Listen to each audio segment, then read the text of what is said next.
A new conservatism after 1850। अभी last part में हम लोगों ने लिबरल नेशनलिज्म देखा। क्या है यह लिबरल नेशनलिज्म? फ्री करना, जो भी लोग इसको जेल में डाला था, फ्री करना था। वैसे नहीं, फिर कैसे? इंडिपेंडेंस पाना ऐसे था। हाँ, फ्रीडम फ्री करना, इंडिपेंडेंस। हाँ। जिसका भी राइट, लिबरल नेशनलिज्म क्या है? This is my question. जिसको भी राइट्स किसको? जिसको मतलब कौन यार? लोग उधर के कहाँ के? फ्रांस के, अरे वो कंप्लीट लाइन में बोलना। फ्रांस के जो लोग थे को जिसको राइट्स नहीं मिलते, राइट्स देना। ओके, तेरे हिसाब से क्या लिबरल? लिबरेंस एक वो है, लिबरल है ना वो पहले based on their family religion, उनके पास बहुत सारे प्रिविलेजेस थे, उनको उधर से उनको आइडिया मिला कि उनको नेशन बनाना है। तो फ्रीडम जिन लोग को ऐसे फ्रीडम नहीं था, जिन लोग उन लोग मेरे कंप्लीट लाइन में फ्रांस में थोड़े लोग थे उनको जिनको फ्रीडम नहीं था, तो उन लोग को फ्रीडम के लिए क्या है? देख, अभी कल कराया हुआ तुम लोग आज अगर नहीं बता पाओगे तो कैसे चलेगा? जब भी कराया था सिर्फ फ्रेंच की, ओवरऑल यूरोप में, ओवरऑल यूरोप में जो मिडिल क्लास लोग थे उनको ट्रेड बैरियर्स हटाने थे, उनको ट्रेड बैरियर्स नहीं चाहिए थे। हाँ, तो उनको फ्रीडम चाहिए था मिडिल क्लास को, ताकि उनको अमीर होना था, बराबर। तो जितने भी ट्रेड बैरियर्स थे उनको हटाना था। अब ट्रेड बैरियर्स में कौन से अलग अलग ट्रेड बैरियर्स से मैंने एक्सप्लेन किया था। अभी मुझे यहाँ से इसके तक पहुँचना है, तो ऐसे अगर मेरा रूट है तो इतने सारे किंगडम्स है बीच में, तो उन सब किंगडम्स के अपने अपने रूल्स एंड रेगुलेशंस है, अपने अपने स्टैंडर्ड वेट्स एंड मेजर्स है। वो जो स्टैंडर्ड वेट्स एंड मेजर्स थे अपने अपने जगह पे वो अलग अलग थे, वो यूनिफॉर्म नहीं थे। अब 1 मीटर तू पूरे वर्ल्ड में कहीं पे भी जा तो 1 मीटर का लेंथ उतना ही होगा जितना है, समझ में आ रहा है?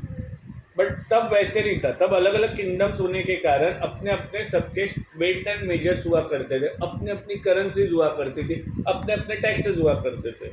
इसके वजह से उनको प्रॉब्लम होती थी ट्रेड करने में, समझ में आ? ओवरऑल यूरोप की मैं बात कर रहा हूँ, पर्टिकुलर फ्रांस वगैरह नहीं। तो उनको दिक्कतें आ रही थी, तो उन्होंने क्या सोचा कि अगर नेशन स्टेट बना दे, सब यूनिफॉर्म कर दे, तो फिर ये दिक्कतें हट जाएगी। That was liberal nationalism. Libre means free, nationalism मतलब लव टूवर्ड्स कंट्री। बट यहाँ पे उनका कैसे था? लिबरल वर्ड नेशनलिज्म के साथ क्यों जुड़ गया? क्योंकि उनको यूनियन स्टेट्स बनाने थे या नेशन स्टेट्स बनाने थे। Okay, a new conservatism after 1850। अब फ्रांस का रिवॉल्यूशन जो है 1789 में स्टार्ट हुआ। फिर लिबरलिज्म का कॉन्सेप्ट है। लिबरलिज्म का कॉन्सेप्ट लाने के लिए सबसे ज़्यादा मेन रोल किसका था? नेपोलियन का सबसे मैक्सिमम रोल था। अब नेपोलियन किनके खिलाफ वॉर कर रहा था?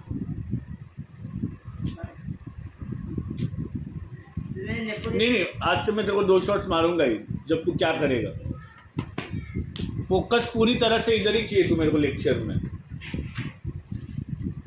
बोल। नेपोलियन जो किंग, यस, एरिस्टोक्रेट क्लास के साथ उसका झगड़ा था। अभी लास्ट ईयर हम लोगों ने कंजर्वेटिज्म देखा था। व्हाट वाज कंजर्वेटिज्म में? किंग का, बराबर बोल रही है। किंग का रूल, मतलब एरिस्टोक्रेट्स, नोबल्स, जो हाई रिच अलाइट क्लास था, वो सबको कंजर्वेटिज्म में डाल देते थे, कंजर्वेटिव्स कहते थे। वो ब्रॉड माइंडेड नहीं थे। उनका ऐसे था जो ट्रेडिशनल कल्चर वगैरह है वो वैसे के वैसा फॉलो किया जाए, उनको कोई मॉडर्नाइजेशन नहीं चाहिए था। ओके, तो नेपोलियन का वॉर उनके साथ चल रहा था। अब नेपोलियन को जो मेन पावरफुल एरिस्टोक्रेट क्लास वाले लोग थे from Prussia, Austria, Russia and Britain, इसे प्राब बोलते, PRAB, इन 4 नेशंस ने हरा दिया। एक्चुअली नेशंस नहीं बोल सकते, इन 4 किंगडम्स ने नेपोलियन को हरा दिया। अब नेपोलियन को हराने के बाद पहली बात हराया किसने? 4 किंगडम्स ने, 4 किंगडम्स ने हराया। ऑब्वियस है। तो अभी नेपोलियन जाने के बाद, डेमोक्रेसी जाने के बाद या उसका डिक्टेटरशिप जाने के बाद वापस यूरोप पे किसका रूल आएगा? कंजर्वेटिव्स को। कंजर्वेटिव्स का ही रूल आएगा, क्योंकि उन्होंने हराया था, बराबर। अब उन्होंने उसको हराया 1815 में, 1815 में हराया। रिलेट करते जाओ सब चीज़ों को। 1815 में नेपोलियन को हरा दिया। नेपोलियन को हराने के बाद वापस से कंजर्वेटिव्स आ गए पावर में। अब वो पावर में आए 1815 टू 1830, 15 साल के लिए वो लोग पावर में थे। अब जब वो 15 साल के लिए पावर में थे तो ऑब्वियस सी बात है कि उन्होंने कुछ ना कुछ वापस यूरोप में चेंजेस लाए होंगे। अब तुम्हें हाँ रूल्स चेंज किए होंगे। ओके, अब रूल्स जो उन्होंने चेंज किए तब उनको कई फिलोसोफर्स या थिंकर या विद इन एरिस्टोक्रेट क्लास जो बहुत ज़्यादा नॉलेजेबल लोग थे, उन्होंने क्या बोला कि अपने को वापस पुराना कल्चर लाना है, पुराने रूल्स एंड रेगुलेशंस लाना है। बट जो मॉडर्नाइजेशन इसने किया है नेपोलियन ने, वो हम लोग थोड़ा थोड़ा सा जो अच्छा पार्ट है वो रखते हैं। जैसे वो 39 कॉन्फेडरेशंस थे उसने बनाए थे, वो रखा वो लोगों ने। उसने 30 करेंसीज से 2 करेंसीज पे लाया, वो रखा वो लोगों ने। मॉडर्न आर्मी रखा वो लोगों ने। फिर उसने जो था एफिशिएंट ब्यूरोक्रेट्स बनाए थे। ब्यूरोक्रेट्स मतलब नौकरशाही। उनका एडमिनिस्ट्रेशन सिस्टम एकदम प्रॉपर नेपोलियन ने बनाया था। पता ना व्हाट इज एडमिनिस्ट्रेशन सिस्टम? मैं दीवार से तो नहीं बात कर सकते ऐसे देख के। अरे बोल जल्दी। अरे एडमिनिस्ट्रेशन सिस्टम मतलब क्या? गवर्नमेंट जो जैसे हाँ, तो ruling system, ruling system. Administration मतलब रूलिंग सिस्टम। किस तरीके से अभी इंडिया में जो रूल हो रहा है अपने ऊपर, ये प्रॉपर सिस्टमेटिक वे से हो रहा है। Chief minister, prime minister, election and all that, कुछ सिस्टम है ना। सब रैंडमली नहीं हो रहा है। बट किंगडम जब थे सब रैंडमली होता था, कोई सिस्टम नहीं हुआ करता था। तो जो एफिशिएंट ब्यूरोक्रेट्स बनाए थे, मतलब नौकरशाही बोलते हैं जिसको, या एडमिनिस्ट्रेशन या रूलिंग सिस्टम जो बनाया था नेपोलियन ने, वो लोगों ने, एरिस्टोक्रेट्स क्लास ने क्या बोला कि इसको अपने को रखना जरूरी है, मॉडर्न आर्मी को रखना जरूरी है to strengthen the aristocracy. Aristocracy को मोर स्ट्रेंथन करने के लिए, स्ट्रॉन्ग करने के लिए हमें क्या करना चाहिए? मॉडर्न आर्मी, एफिशिएंट ब्यूरोक्रेट्स, ये सब रखना चाहिए। ये अगर सब हम लोगों ने रखा तो ही अपना एरिस्टोक्रेट क्लास और अच्छे से, बेटर वे से इवॉल्व हो सकता है। साथ ही साथ जो सर्वडम था, फ्यूडलिज्म था, वो भी नेपोलियन ने बंद कर दिया था। जो मैनोरियल ड्यूज वगैरह थी वो सब बंद कर दिया था उसने, बराबर। तो ये भी एरिस्टोक्रेट्स को अच्छा लगा। अब तुम लोग मेरे को सवाल करोगे कि सर आप बोल रहे हो कि फ्यूडल सिस्टम बंद करने का। अब राजा का बहुत बड़ा किंगडम है, फ्यूडल सिस्टम बंद कर दिया, तो राजा एफिशिएंटली कैसे एडमिनिस्टर करेगा? तो इसके ब्यूरोक्रेट्स बनाए थे ना, इनके थ्रू। मेरा बहुत बड़ा किंगडम है, उसको मेरे को प्रॉपरली एडमिनिस्टर करना है। तो प्रॉपरली एडमिनिस्टर करने के लिए कुछ रूलिंग सिस्टम होना चाहिए ना। तो नेपोलियन ने वो ऑलरेडी बना के रखा था। इसलिए मैं बार बार एफिशिएंट ब्यूरोक्रेट्स, एफिशिएंट ब्यूरोक्रेसी, इस वर्ड पे फोकस कर रहा हूँ।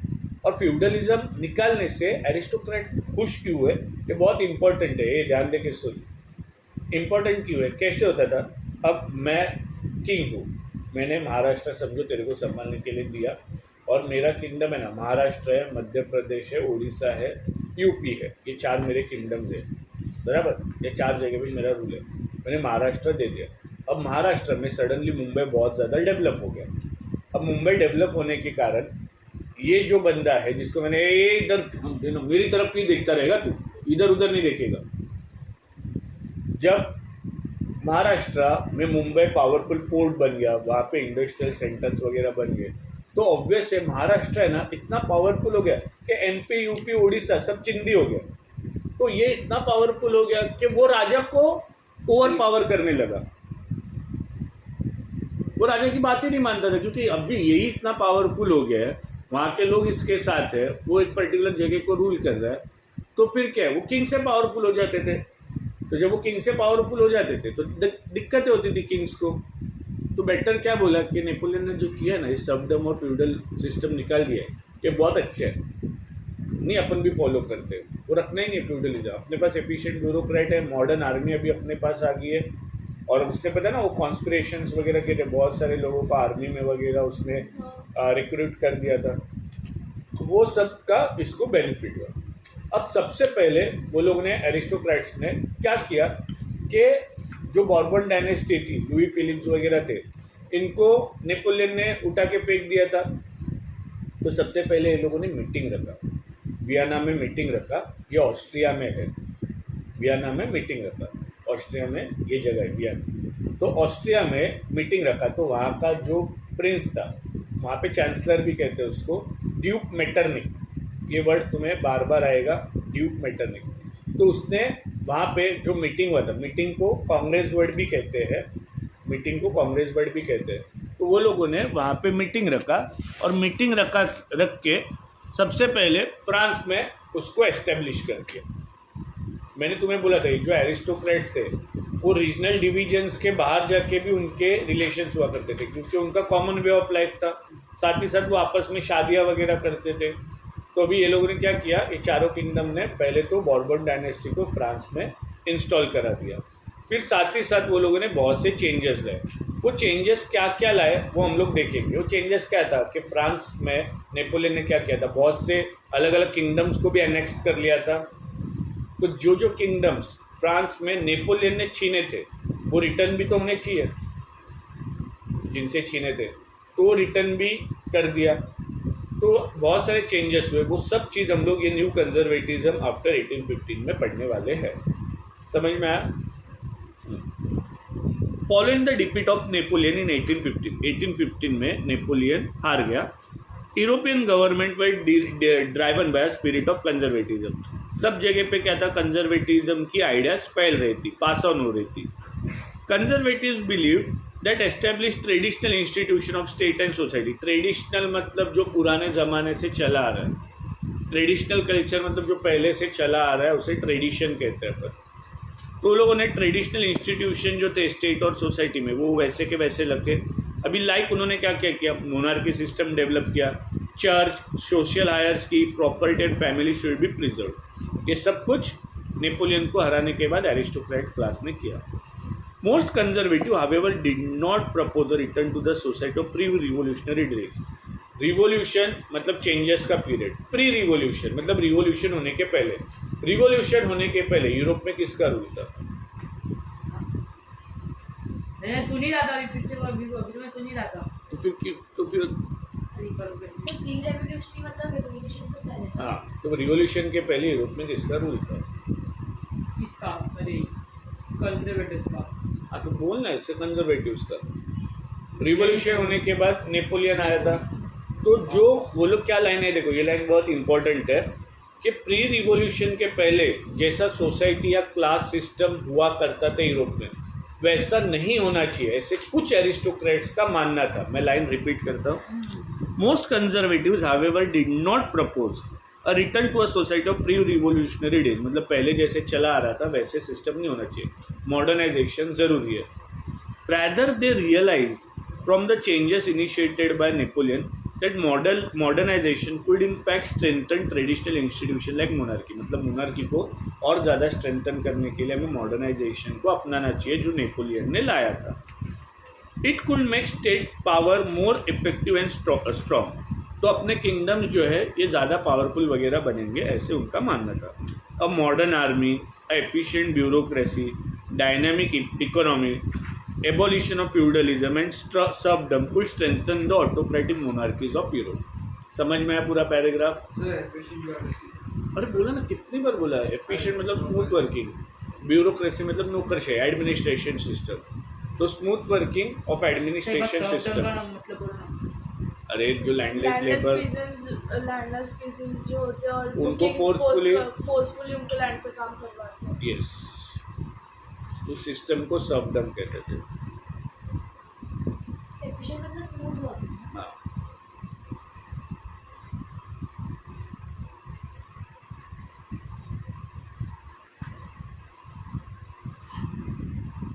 समझा सबको? Now in 1815 the representatives of the European power, Britain, Russia, Prussia, Austria, प्राप बोला ना मैंने, ये 4 country who had collectively defeated Napoleon, जिन्होंने नेपोलियन को हराया था, met at Vienna to draw up a settlement of for Europe. तो यूरोप में जो भी चेंजेस नेपोलियन ने लाए थे उसको प्रॉपरली सेटल करना, हैंडल करने के लिए वो लोगों ने मीटिंग रखा ऑस्ट्रिया में, वियना यहाँ पे। The Congress was hosted, the Congress means the meeting was hosted by Austrian chancellor Duke Metternich. मैंने बोला था तुम्हें कि ड्यूक मेटरनिक ने वहाँ पे होस्ट किया था। The delegate means member, the member ड्रीव up the treaty of Vienna of 1815, और वहाँ पे उन्होंने बैठ के एक संधि बनाया, संधि मीन्स एक एग्रीमेंट बनाया, ट्रीटी बनाया, with the object of undoing most of the changes that had come about in Europe during the Napoleonic War। तो नेपोलियनिक वॉर जब चल रहा था तो जो जो चेंजेस हुए थे उन चेंजेस को वापस इंस्टॉल करने के लिए वो लोगों ने मीटिंग रखा। The Bourbon dynasty which was depots means हटा देना, तो बॉर्बन डायनेस्टी जिसको हटा दिया था ड्यूरिंग द मेंबर्स। वीडियो सुन के मीनिंग्स लिखो ना, लिंक टूटेगा, तुम्हारे एक्सप्लेनेशन पे फोकस नहीं कर पाओगे तुम लोग। The Bourbon dynasty which had been depose during the French revolution was restored to power. देखा ना, सबसे पहला काम वो लोगों ने वो किया, बॉर्बन डायनेस्टी जिसको निकाल दिया था फ्रांस से उसको रिस्टोर कराया। Yes, and France loss the territory it had annex during Napoleon, और नेपोलियन ने जो जो जगह पे कब्जा किए थे वो जगह उनसे छुड़ा लिए गए फ्रांस से। A series of states were set up on the boundaries of France to prevent French expansion in future। तो अलग अलग स्टेट्स बना दिए थे या छोटे छोटे किंगडम्स बना दिए थे फ्रांस के पूरे बॉर्डर पे। क्यों? क्योंकि उनको अगर आगे उनका किंगडम एक्सपेंड करना है तो बॉर्डर से ही वो आगे जाएंगे ना, तो अलग अलग स्टेट बने। तो अभी कौन से स्टेट बने थे देखो। दस the kingdom of Netherland which included Belgium was setup in north. अब नेदरलैंड में बेल्जियम था, तुम लोगों ने सिविक्स में बेल्जियम देखा था, बेल्जियम का मैंने मैप भी तुम्हें बताया, मतलब एक रफ मैप है, हम लोगों ने सिविक्स में देखा था। तो बेल्जियम जो था नेदरलैंड के अंडर था, तो उसको वो फ्रांस के बॉर्डर पे था नॉर्थ पोजीशन में, तो वहाँ पे एक छोटा सा किंगडम बना दिया नेदरलैंड वालों ने। ओके, अब आगे जाके तुम्हें ये भी पता चलेगा कि ये बेल्जियम जो है ना नेदरलैंड से सेपरेट हो जाता है। सेपरेट कब हो जाता है? जब वो अपना यूनियन स्टेट बनाता है, नेशन स्टेट बनाता है। ओके, इधर गया। हाँ, and Genoa was added to the Piedmont means gentle slope in a south. तो साउथ रीजन में थोड़ा सा स्लोपी रीजन था या माउंटेन्स के नीचे वाले पोर्शन पे एक जिनोवा करके स्टेट बना दिया। Croatia was given important new territories on it's western frontier. तो क्रोएशिया एक किंगडम था, उसको वेस्टर्न फ्रंटियर में कुछ जगह दी फ्रांस वालों ने। While Austria was given control of northern Italy, but the German, ये देखो जो मैंने बोला था ना, ये जो 39 जर्मन कॉन्फेडरेशन बने थे वो वैसे के वैसे रखे। But the German confederation of 39 state that had been set up by Napoleon was left untouch, उसको वो लोगों ने हाथ नहीं लगा। In the east Russia was given part of a Poland, while Croatia was given a portion to Saxony. ये सब जगह के नाम है। The main intention was to restore the monarchy that had been overthrown by Napoleon and create a new conservative order in Europe। समझ में आया? यहाँ तक कोई डाउट? ये समझ में आया? समझ में आया? क्या हुआ? क्या कुछ? फ्रंटियर्स बाउंड्री, हाँ, रीजन।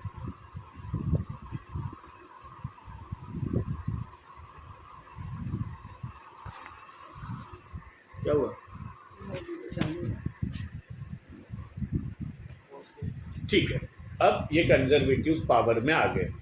अब ये पावर में आने के बाद थे तो ये कमी नहीं, जो उन्होंने पहले जो भी रूल्स थे वापस इम्प्लीमेंट करना चालू किया। सबसे पहले ये लोगों ने बहुत ज़्यादा सेंसरशिप लाया। सेंसरशिप क्यों लाया?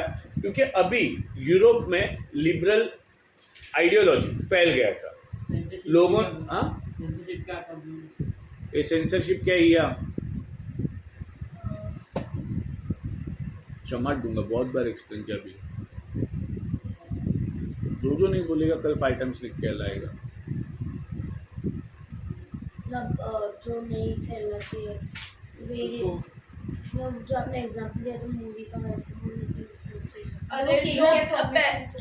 जो परमिशन देना चाहिए पब्लिश करने के लिए, पब्लिश करने के पहले किंग का परमिशन लेना पड़ेगा। क्यों? क्योंकि अगर उन्होंने उनको गलत छापा मतलब यहाँ पे क्या गलत छापेंगे? लिबरल आइडिया, यस, फिलोसोफर, अलग बताया फिर अलग बाद में अलग छाप दिया तो हाँ क्या वापस check उनके ऊपर एक्शन, सजा, सजाए मौत। समझा? तो वो लोगों ने सेंसरशिप वापस लाया। क्यों? क्योंकि उनको पता चल गया था कि अभी यूरोप में लोगों ने स्वाद चख लिया है आज़ादी का। और एक बार तेरे को पता है, अभी तेरा फेवरेट चीज़ क्या है खाने में? ठीक है, नूडल्स है, हाँ। बट कोई फेवरेट होटल है तेरा, वहाँ पे तू गई है और तूने एक स्पून वो नूडल टेस्ट कर लिया, बाकी भी बहुत सी डिशेस है वहाँ पे, बट एक तूने एक स्पून चख लिया, तो दूसरा खाने का मन करेगा कि नूडल्स ही खाने का मन करेगा। तो वैसे ही तो अभी लोगों ने आज़ादी का स्वाद चख लिया था। लोगों को फ्रीडम और इन सब वर्ड्स के मतलब पता चल गए थे। अब तुझे क्या लगता है कि ये लोग राजा की बात मानेंगे क्या? नहीं 15 साल ही राजा का रूल चला, उससे ज़्यादा तो नहीं चला, वापस राजा को उठा के फेंक दिया। बट एक बार जब तेरे को स्वाद चख लेता है किसी चीज़ का, तो उसके बाद you will crave for it. अब लोगों को आज़ादी इन सब चीज़ों के बारे में पता चल गया, तो ऑब्वियस है कि वो लोग फ्रीडम के लिए वापस भागेंगे, बराबर। तो वो वापस भागेंगे, तो लोगों को अगर जागरूक कराना है या उनको अवेक कराना है, तो फिर या एनलाइटन कराना है, तो लोग ऑब्वियस है प्रिंटिंग प्रेस और इसका यूज़ करेंगे, लोगों तक अपने आइडियाज़ और फैलाएंगे, बराबर कि नहीं? तो इसके लिए उसने पहले सेंसरशिप बहुत ज़्यादा प्रीडोमिनेंटली इम्प्लीमेंट किया। जो भी लेगिटिमेसी मतलब लीगैलिटी ऑफ किंगडम्स रूल को अपोज करते थे, उनको हार्श सज़ा दी जाती थी। समझ में आया? समझा क्या? तो मैं पढ़ता हूँ। Conservative regime means rule setup in 1815 were autocratic means cruel, अपने हिसाब से रूल करते थे। They did not tolerate criticism and dissent, तो बिल्कुल भी उनको उनके खिलाफ क्रिटिसाइज किया तो उनको अच्छा नहीं लगता था। डिसेंट मतलब उनके खिलाफ कुछ ना कुछ बोलना, लिखना या करना। Sought to curb activities that question the legitimacy of autocratic government, तो लीगैलिटी ऑफ उनके किंगडम रूल के खिलाफ कोई भी बोलता था तो लोग उसके एक्टिविटीज़ को कब कर देते थे। कब मतलब ख़त्म कर देते थे, उसके एक्टिविटीज़ को ख़त्म कर देते थे। Most of them impose censorship law to control what was said in newspaper, books, songs, plays, reflected the ideas of liberty and freedom associated with French Revolution. The memory of the French क्या हुआ? So dissent क्या होता है? Oppose करना, meaning लिखा है मैंने, तेरे को एग्जैक्ट चाहिए तो यहाँ पे लिखा हुआ है। Express opinion against government, express opinion against government, dissent मतलब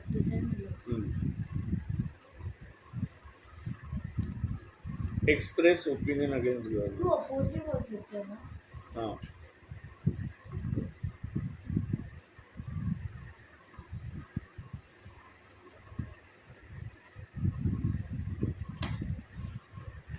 अभी वो जो मैं स्वाद चखने की बात कर रहा था वो यहाँ पे आएगा। The memory of the French revolution, known the lease मतलब in spite of it, continue to inspire liberals. Hello, ये पॉज करना, हाँ बोलना।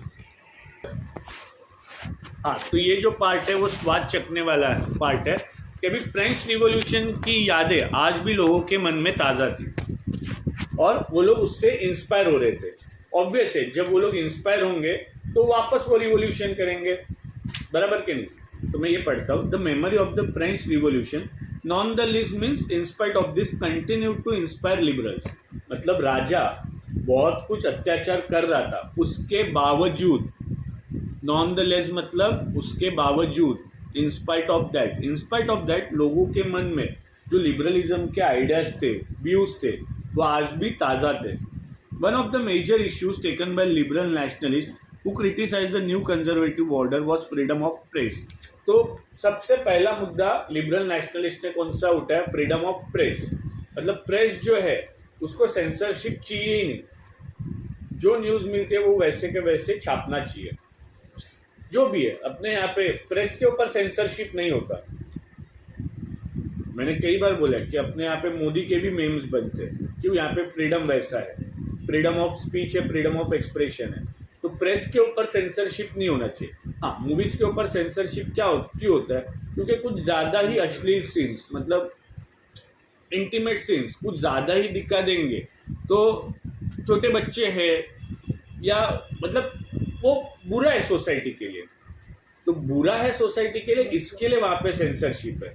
बट न्यूज़ के ऊपर वगैरह कोई सेंसरशिप नहीं होना चाहिए। ठीक है, नेक्स्ट वीडियो पर।